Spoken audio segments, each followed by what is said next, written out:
Never seen an old man so poor yet so unyielding. He attached a grinding wheel to an electric drill, and swiftly filed down toenails that hadn't been trimmed for decades, simply because someone had mocked him for their length. When neighbors complained about the overgrown weeds in his yard, he poured gasoline all over the lawn, and set it ablaze. Though eccentric in his ways, the old man was remarkably disciplined. Every morning at 5:30 sharp, he'd wheel out that vintage motorcycle from his shed, and wake up the entire town. The neighbor next door is absolutely beside himself with rage, and is yelling loudly. He would only respond with an awkward smile. The old man's name was Bert, once a top-tier racer. Now at 70 years old, he still made a point of racing along the seaside every day. His love for motorcycles ran that deep. To modify his bike, he had spent almost all his savings, leaving himself just one room to live in, and even that was packed with motorcycle components. For a single piston part alone, he had crafted hundreds of prototypes. Unable to afford racing tires, he would carve off the treads with a small knife, turning them into makeshift competition tires. In the eyes of his neighbors, Bert was an impractical old coot, but he often told the kids next door, "You live more in 5 minutes on a bike like this,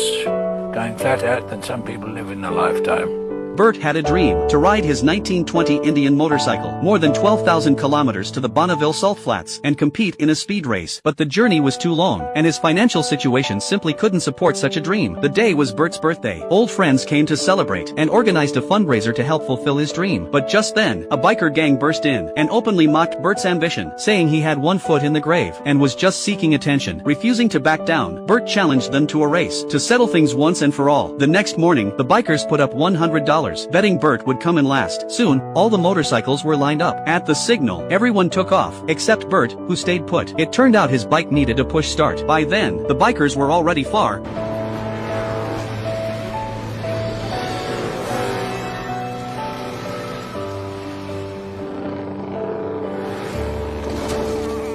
Though Bert eventually caught up, an accident occurred. Unsurprisingly, Bert lost the race, and the funds his friends had raised. But he remained optimistic, saying, "At least I didn't lose to them in the first half." Bert never lost heart. A friend asked how much he needed for the trip to America. Bert said $2,000. Though he only had $1,300 then, he was determined to save the rest. If not this year, then next. But time was not on his side. Days later, Bert was hospitalized with angina. The doctor diagnosed him with arteriosclerosis, and said he'd need medication for the rest of his life. The sudden setback made Bert realize, if he didn't start now, it might be too late. So he went straight to the bank, mortgaged his house and car, and prepared to leave for the Salt Flats. He set off with his motorcycle toward his dream. He'd hoped his old friends would see him off, but reality was harsh. The path to a dream is often walked alone. Just then, the very bikers who'd mocked Bert showed up. After a few knocks on the window, Bert rolled it down. "Some beer money!" What? "Some beer money!" I don't drink! "And good luck!"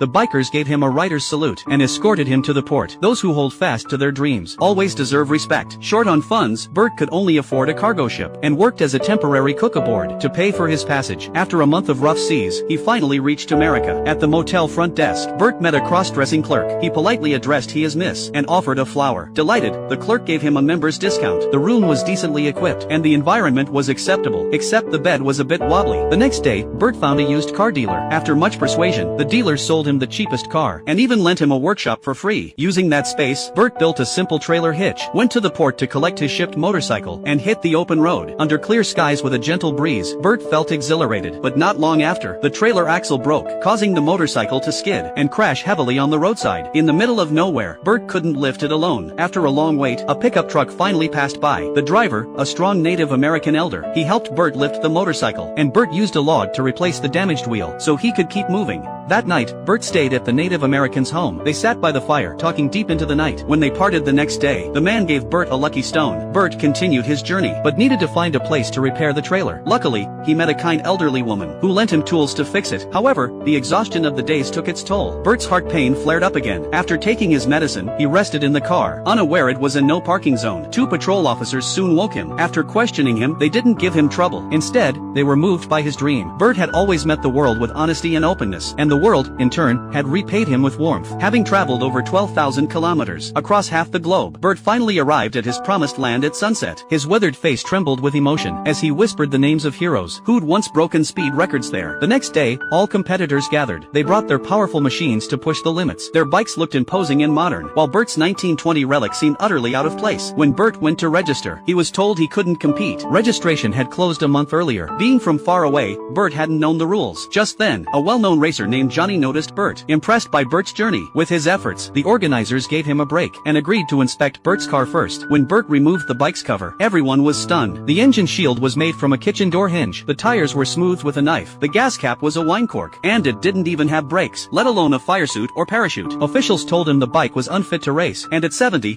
Bert was far beyond the age limit. Back in his room, Bert used shoe polish to hide cracks on the tires. Johnny came to persuade him to give up, but right then, Bert's angina struck again. Seeing Bert take heart medication, Johnny has also been injured in the past while trying to achieve high speeds in racing, so he understands everything now. He promised to do everything he could to help. The next day, Bert's story spread across the venue. Everyone was talking about the 70-year-old man. Some supporters even sneaked him in for a test run, but officials stopped him before he got far. Yet, with growing public support, the organizers finally agreed to a test run, with a safety car following behind. The test began. Bert's Indian Scout accelerated fiercely, hitting 150 miles per hour in just 10 seconds. Everyone was amazed, but what came next was even more unbelievable. Bert pushed the throttle harder and surged ahead, leaving the trailing safety car far behind. After the test, the organizers finally let Bert compete. This was the moment he'd waited 25 years for. But during the test, Bert noticed a problem. At 160 miles per hour, the bike shook violently. To fix it, he melted down car batteries into lead weights attached to the front for stability. Another issue remained. At top speed, the exhaust could burn his legs. Someone suggested wrapping his legs in asbestos cloth for protection. The day before the race, Bert was brought to a gathering. People had raised funds for his trip home and named him Athlete of the Year. Touched, Bert danced with joy to thank them all. On race day, Bert gazed across the endless salt flats, took out 2 pills, one for himself and one for his old bike. Nitroglycerin, he believed, would make it go faster, but the asbestos wraps made it hard to tuck into the bike, so Bert ripped them off and went without. With a push from the crowd, the bike wobbled into motion. First speed trap, 158.64 miles per hour. Second speed trap, 167.92 miles per hour. Third speed trap, 172.43 miles per hour. The exhaust heat seared his legs painfully. When the speed reached 193 miles per hour, the bike shook violently again. To steady it, Bert lifted his head. His goggles flew off instantly, but to realize his dream, Bert closed his eyes and endured the intense pain, heading towards the last speed measurement point.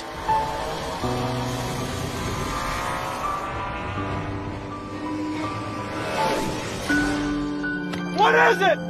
201.851. The crowd erupted. 70-year-old Bert had set a new world record. On the other side of the track, Bert lost balance and crashed.